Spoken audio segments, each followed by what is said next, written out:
شب قدر میں کیا پڑھنا چاہیے، نماز اور دعائیں وغیرہ؟ روایت ہے کہ جو شب قدر میں اخلاص نیت سے نوافل پڑھے گا اس کے اگلے پچھلے گناہ معاف ہو جائیں۔ شب قدر میں 4 رکعت نماز نفل اس ترکیب سے پڑھے کہ ہر رکعت میں الحمد کے بعد سورہ قدر انا انزلناہ فی لیلۃ القدر 3 مرتبہ پوری سورت، اور سورہ اخلاص قل هو اللہ احد شریف 50 مرتبہ پڑھے۔ پھر سلام کے بعد سجدے میں جا کر 1 مرتبہ سبحان اللہ والحمد للہ ولا الہ الا اللہ واللہ اکبر پڑھے۔ پھر سجدے سے سر اٹھا کر جو دعا مانگے انشاءاللہ عز و جل مقبول ہوگی۔ وما ادراک ما لیلۃ القدر، تم نے کیا جانا لیلۃ القدر کیا ہے؟ اچھا، یہ قرآن کا بڑا خوبصورت اسلوب ہے، it's a beautiful style of Quran. جب قرآن کو کوئی چیز انفسائز کرنی ہے، ہماری اٹریکشن چاہیے، ہمیں بتانا ہے کہ دیر از سم تھنگ اسپیشل، تو قرآن خود ہی ہم سے سوال کر رہا ہے وما ادراک ما لیلۃ القدر، تم نے کیا جانا لیلۃ القدر کیا ہے؟ ہمیں تو قرآن نے بتایا ہی نہیں ہے نا، ہم تو پڑھ رہے ہیں، لیکن ہماری اٹریکشن لی جا رہی ہے۔ آپ دیکھیں سورہ قاریہ میں القارعۃ مل قارعہ وما ادراک مل قارعہ، قرآن وہاں بھی ڈیفائن کر رہا ہے قیامت کو۔ تو اب ہم سے سوال کیا جا رہا ہے کہ تم نے کیا جانا قیامت کیا ہے، قارعہ کیا ہے؟ پھر فوراً اس کے بعد قرآن اس کو ڈیفائن کرتا ہے کہ وہ دن کیسا ہوگا۔ یہاں بھی قرآن نے یہ اسلوب اختیار کیا، اللہ کا کلام کہہ رہا ہے وما ادراک ما لیلۃ القدر، تم نے کیا جانا لیلۃ القدر کیا ہے؟ پھر آگے خود قرآن بتا رہا ہے لیلۃ القدر خیر من الف شہر، یہ رات 1000 مہینوں سے بہتر رات ہے۔ اب 1000 مہینوں کا مطلب کیا ہوا؟ 83 years and 4 months، اپروکسیمیٹلی 83.5 سال۔ یہ سوال ذہن میں آ سکتا ہے کہ قرآن نے 100 سال نہیں کہا، 150 سال نہیں کہا، 1000 مہینوں کی کیلکولیشن کہاں سے آئی؟ سبحان اللہ۔ اس کے پیچھے بہت سارے شان نزول علماء نے بیان کیے۔ ایک شان نزول یہ ہے کہ نبی پاک علیہ الصلوۃ والسلام نے بنی اسرائیل کے ایک بہت عظیم بزرگ کا واقعہ صحابہ کرام کو سنایا۔ ان کا نام تھا حضرت شمعون رضی اللہ تعالیٰ عنہ۔ واقعہ کیا تھا؟ واقعہ یہ تھا کہ وہ اللہ کے بڑے ولی تھے، بڑے جاندار بھی تھے، بڑی اللہ کی انہوں نے عبادت کی، اور ایسی عبادت کی کہ 1000 مہینوں تک وہ روزانہ روزہ رکھتے تھے، رات کو عبادت کرتے تھے اور جہاد بھی کرتے تھے، اور بڑے طاقتور بھی تھے، ان پر کافر قابو نہیں پا سکتے تھے، اور بڑی چال چل کر بڑی مکاری کے ساتھ انہوں نے ان کو گرفتار کیا، اور پھر ان کو یوں سمجھے کہ ٹکڑے ٹکڑے کر کے شہید کیا گیا۔ بڑا ظلم بھی ہوا ان کے اوپر۔ پھر جنہوں نے ان کو شہید کیا ان پر عذاب بھی نازل ہو گیا۔ بڑا طویل واقعہ ہے، میں اس کو شارٹ کر کے بیان کیا میں نے۔ اچھا، اب جب یہ واقعہ نبی پاک علیہ الصلوۃ والسلام نے صحابہ کو سنایا نا، تو صحابہ کرام علیہم رضوان جو تھے ان کا مائنڈ سیٹ کمال کا تھا، ایسے کمال کے صحابہ ہیں سبحان اللہ۔ اب جب یہ واقعہ سنا، اب آپ نے بھی سنا، میں نے بھی سنا، ہمیں تو لگتا ہے کہ یار کتنے بڑے بزرگ تھے ماشاءاللہ، کتنی عبادت کی، کتنا ثواب کمایا۔ وہ فوراً اپنی نیکیوں کے بارے میں فکر مند ہو جاتے تھے، کہتے حضور یہ پہلی قوم والے تو آگے بڑھ گئے، ہماری تو عمریں ہی چھوٹی ہیں، 1000 مہینے تک تو وہ روزے رکھتے رہے، 1000 مہینے تک تو رات عبادت کرتے رہے، جہاد کرتے رہے، 1000 مہینوں کا مطلب 83.5 سال اپروکس، ہماری تو عمر 60 70 80 سال، یہ تو ہمارے پاس ٹائم ہی نہیں ملتا، اتنا ٹائم ہی نہیں ہماری لائف میں، وہ نیکیوں میں آگے بڑھ گئے۔ یہ بات بڑی کمال کی، جملہ ذرا سمجھیے گا۔ صحابہ رنجیدہ ہوئے کہ دوسری قوم، دوسری جو امت ہیں وہ نیکیوں میں آگے بڑھ رہی ہیں، ہم پیچھے رہ گئے۔ آج ہمارا حال یہ ہے کہ ہم یہ سوچتے ہیں کہ فلاں بنگلہ بڑا بنا لیا اس نے، ہے وہ کاروبار میں آگے بڑھ گیا، وہ پیسوں میں آگے بڑھ گیا، اس کی گاڑی اچھی ہو گئی، اس نے موبائل اچھا خرید لیا، ہم اسی ٹینشن میں رہ گئے۔ مجھے آج تک یہ بات سمجھ نہیں آتی کہ جو کسی کا گھر، کاروبار یا اس کی ویلتھ دیکھ کر ڈی مورلائز ہوتا ہے، اپنے آپ کو پیچھے فیل کرتا ہے، وہ کسی تہجد گزار کو دیکھ کر کیوں نہیں پیچھے فیل کرتا کہ یار یہ تہجد پڑھتا ہے میں نہیں پڑھتا، یہ روز قرآن پڑھتا ہے میں نہیں پڑھتا، یہ دین کا کام بھی کر رہا ہے، کاروبار بھی کر رہا ہے، میں تو صرف کاروبار کر رہا ہوں، میں تو دین کو ٹائم ہی نہیں دے رہا۔ میں اپنے آپ کو اس وقت کیوں شائع فیل نہیں کرتا، اس وقت کیوں میرے دل میں یہ بات۔ یہ صحابہ کرام کا انڈرسٹینڈنگ لیول تھا کہ جب بھی وہ کسی کو نیکیوں میں آگے بڑھتے دیکھتے وہ چاہتے ہم بھی آگے بڑھے۔ پلیز کمپٹیشن لائف میں یہ والا لاؤ کہ جو دنیا کا کمپٹیشن ہم لے آئے نا، اس میں کبھی بھی پرسکون نہیں ہو گیا۔ ہر شیر کا سوا شیر موجود ہے، آپ لاکھ پتی ہو جائیں گے تو کروڑ پتی نظر آئے گا، کروڑ پتی نظر آئیں گے تو ارب پتی نظر آئے گا، ارب پتی بھی بن جاؤ گے تو پھر آگے اس سے آگے والا نظر آئے گا، اور اسی ریس میں زندگی ختم ہو جائے گی۔ کرنا کیا ہے؟ پلیز یہ سیکھو۔ یہ لیلۃ القدر ملی، کتنی عظیم رات کیوں ملی؟ جب صحابہ کرام غمزدہ ہوئے تو نبی پاک کے بھی قلب اقدس پر جو ہے وہ رنج طاری ہو گیا۔ تو میرے آقا علیہ الصلوۃ والسلام کے جب دل پر رنج طاری ہو یہ رب کو کب گوارا ہے، جبریل امین آئے کہ حضور آپ غمزدہ نہ ہو، اللہ کریم نے آپ کی امت کو ایک رات ہر سال ایسی عطا کر دی ہے جو اس رات میں عبادت کر لے گا حضرت شمعون کی 1000 مہینوں سے کی گئی رات سے زیادہ ثواب حاصل کر لے گا۔ لیلۃ القدر خیر من الف شہر، برابر نہیں کہا قرآن نے کہ وہ رات 1000 مہینوں سے برابر ہے، نہیں، قرآن کہتا ہے 1000 مہینوں سے افضل ہے۔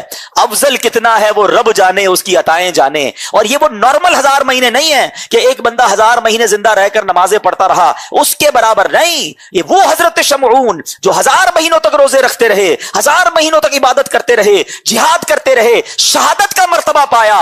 اللہ اکبر، نبی پاک کی کرم نوازی سے، اللہ کے حبیب کی امت ہونے کی برکت سے اللہ نے ایک رات ہر سال دے دی کہ جو اس ایک رات میں عبادت کر لے حضرت شمعون کی ان 1000 مہینوں سے عبادت سے زیادہ ثواب کما لے گا۔ تو یہ اتنا بڑا احسان، اور یہ ہمیں کیوں ملی؟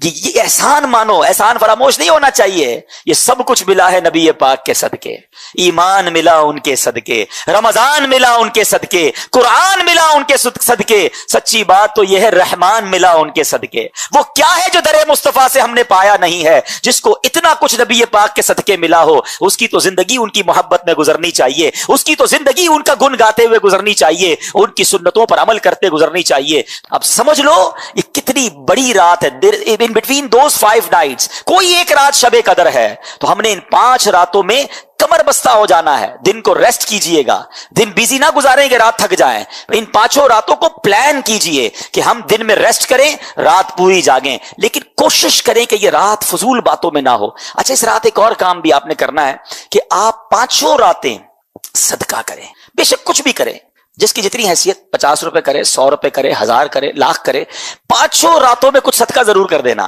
جو رات لیلۃ القدر ہو گئی تمہارا صدقہ لیلۃ القدر والا صدقہ ہو جائے گا۔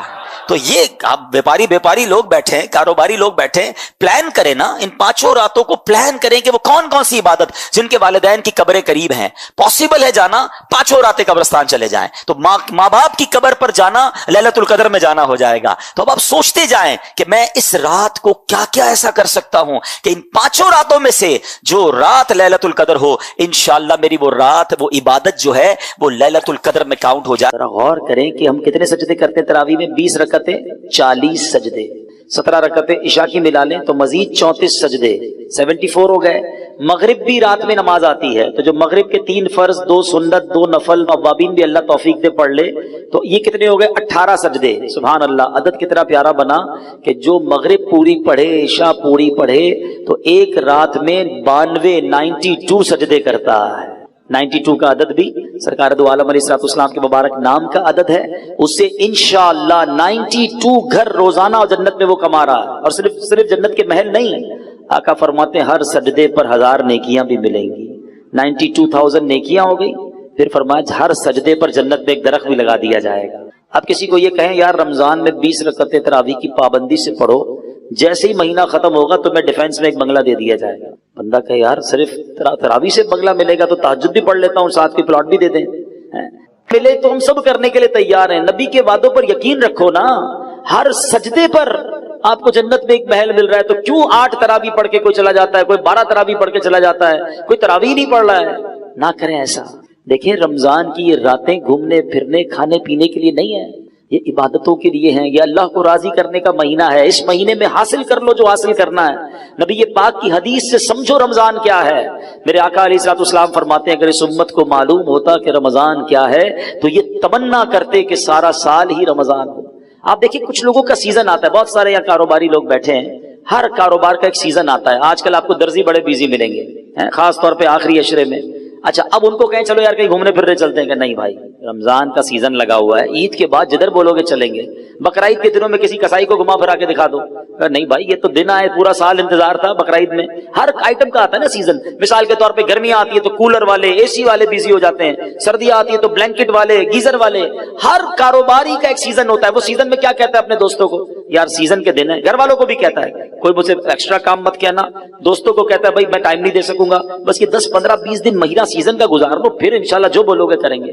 تو رمضان میں ہم نہیں کہہ سکتے اپنے دوستوں کو یار یہ مہینہ تھوڑا سا عبادت کرنے دو، ہیں یہ مہینہ میں سجدے کر لوں، یہ مہینہ میں تلاوت کر لوں، بلکہ رمضان میں ایسا لگتا ہے دوستی یاری زیادہ جاگ جاتی ہے، وہ بھی دوست بن جاتا ہے جو سارا سال نظر نہیں آ رہا ہوتا، وہ بھی کرکٹ کھیلتا ہے جو پورا سال کرکٹ نہیں کھیلتا، اور رمضان کے کرکٹ کھیلنے کے لیے آیا ہے، رمضان ٹورنامنٹ، معاذ اللہ اب جری دیکھیں لوگ۔ اچھا پھر ایک تو کرکٹ، دوسرا کھانا پینا ہے، حالانکہ بھوکا رہنے کا مہینہ آیا ہے، لیکن ہم کیا کر رہے ہیں، آل یو کین ایٹ، سحری آفر، افطار آفر۔ اچھا دوست بھی ایک دوسرے سے مل کے ایک ہی سوال کر رہے ہوتے ہیں، اور سناؤ آج سحری کدھر کرنی ہے، آج افطار پہ کدھر چلنا ہے، تو بھائی یہ پوچھو نا آج تلاوت کدھر کرنی ہے، آج ذکر کدھر کرنا ہے، آج محفل میں کہاں جانا ہے، آج تہجد کدھر پڑھنی ہے، یہ باتیں نہیں ہو رہی ہماری۔ سوچیے رمضان کیا ہے، خدا کے واسطے روزانہ ساری سال جو ہے نا میں اور آپ ایک دعا کرتے ہیں، یا اللہ میری دعا سن لے، میری مغفرت فرما دے، میرے گناہ معاف کر دے، میری مشکل آسان کر دے، ہم کرتے ہیں نا دعا۔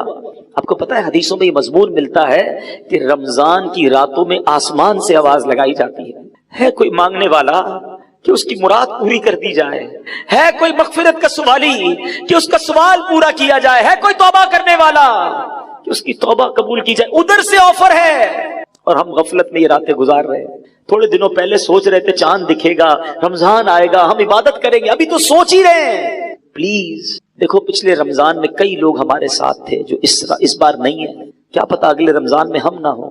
اس رمضان کو اپنی زندگی کا آخری رمضان سمجھنا اور اس کو اللہ کی یاد میں گزارے۔ وہ روایت یاد رکھیے گا کہ میرے آقا علیہ الصلوۃ والسلام نے ایک دعا پر آمین فرمائی تھی۔ جبریل امین نے کیا دعا کی تھی کہ یا اللہ جو رمضان پائے اور اپنی مغفرت نہ کروا سکے اس کی ناک خاک آلود ہو، یعنی وہ ہلاک و برباد ہو جائے۔ اور نبی پاک نے آمین فرمایا تھا۔ دعا کون کر رہا ہے؟ فرشتوں کا سردار۔ آمین کون کہہ رہا ہے؟ نبیوں کا سردار۔ فرما رہے آمین نبیوں کے سردار صلی اللہ تعالی علیہ وسلم۔